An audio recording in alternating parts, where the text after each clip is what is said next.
family advocacy. So I have said, I have gone to my Tennessee legislature, I have gone and talked in many forums about we need family advocates independent of the system who are not sold out or not bought by the system. Going to be very difficult to do, and it's going to take a lot of resources outside of the system to make that happen. And I mean all kinds of resources. I mean, of course, you know, there needs to be some funds eventually, but it also just needs to be human resources.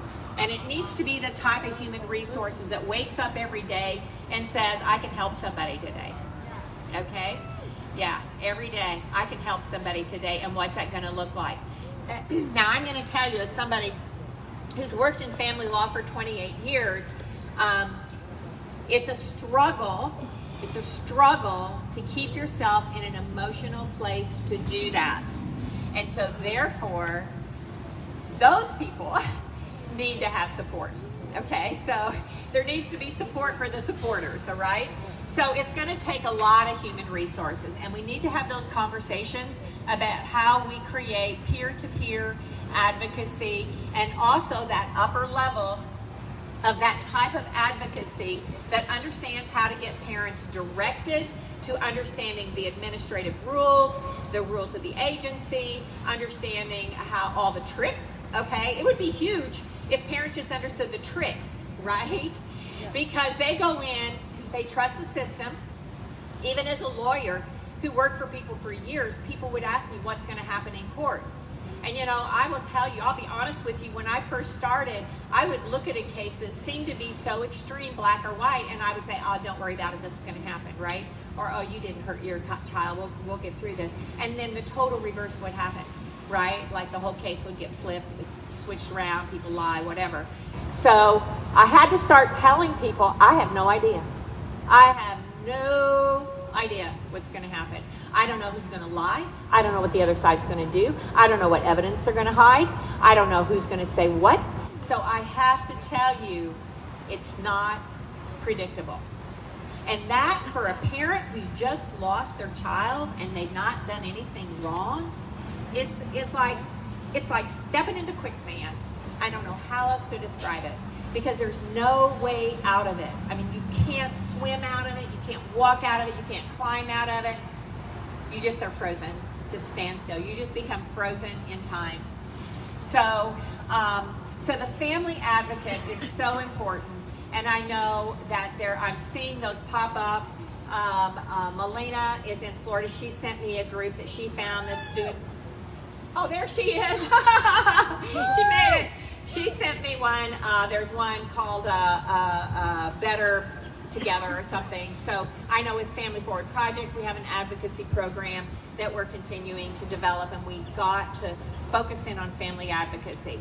And now I also need you all to search your heart and find out who are going to be those voices that are going to talk to legislators. Okay, a lot of people get real nervous about it. They're real uncomfortable about it. But it's a need to know situation. They need to know. They shut DC down for 2 years. We had been up there in 16 and 17 and 18. We just walk in the doors. We just go door to door sometimes and just, give them a card, say, we want y'all to know about this. We need support on this. And then they shut it down for the pandemic. We couldn't even get inside the building. So we went up there in September, and they have kind of a quasi shutdown going on. It's like you had to make an appointment with somebody, but then once you got in the door and they have tunnels between the buildings, you could just go wherever you wanted to. So we made our way through and talked to probably 40 different legislative offices. Now, you don't get to meet with the congressman when you're there, but you meet with and we had, most of the time, their top legislative aides. They have to take notes. They have to tell the congressman what you're there for and what you're doing. So, we need in each team 3 or 4 people, because we need somebody who's going to tell a story about what happened to them. We need somebody who's going to talk about what the law looks like, and we need somebody to kind of say, here's what we want you to do. So you need to search your heart on how to have a 3-minute talk to be able to talk to a legislator and be very succinct. And what Shelley did just coming up here is basically the kind of thing that you sit down and you tell them, because most of them don't even know. Okay, here's what the law is. Here's why it's so messed up. Here's why it's hurting our families. So we need people who are going to go, okay, I want to learn to do this. I have posted on YouTube tons of videos, but I have posted me talking to our General Assembly. You have to write your speech, you have to time it. It needs to be, if you get a time, it's either going to be a 3-minute or 10-minute slot. You got to be right on, you got to be targeted. And you have to write it down and you have to practice it. Now, of course, I've just made bullet points today for you. I've not written it all down. But when I go to a legislative meeting, I have it written down. I have gone in, last year I went in and I had a personal meeting with every state legislator who was on the Child and Family Commission or committee, subcommittee. And you have to be willing to say, even if it's not your legislator, just say, look, you're on this committee. I want you to know what's going on. I want 3 minutes of your time, okay? And pick a law. So some law that we want in there. And if we could work together on that, that would be even better. So, and you know, I've done things, well, I'm not going to tell what some of my plans are right now because I know that everybody, they're watching me, you know, they're watching me like really close.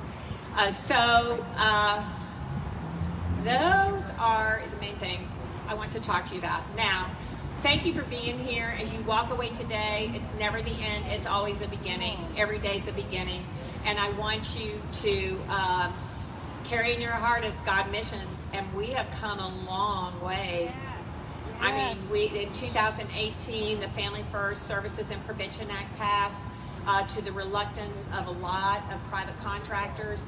Only 19 states have implemented it at last check. They were supposed to have a deadline by October 2022, so we need to check in on our own states and see if they're implementing it, and we need to start speaking out to hold them accountable. Even if it's going to meet with the bureaucrats, if it's going to meet with your governor, if it's going to meet with the state legislators, you need to take your voice to the next level. Call in your news shows. When you see something, call your news show and let them know what's going on, okay? There is a huge amount of child trafficking going on through the foster care system. It is huge.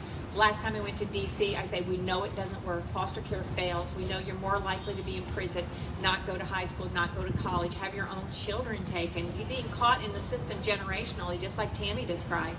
So we know it does not work. It is a social engineering project that has failed.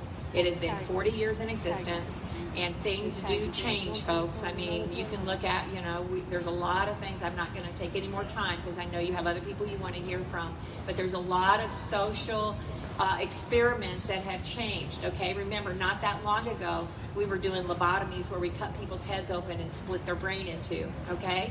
So we can be the impetus for that change, and we are going to be, and I want y'all to give yourselves a big round of applause.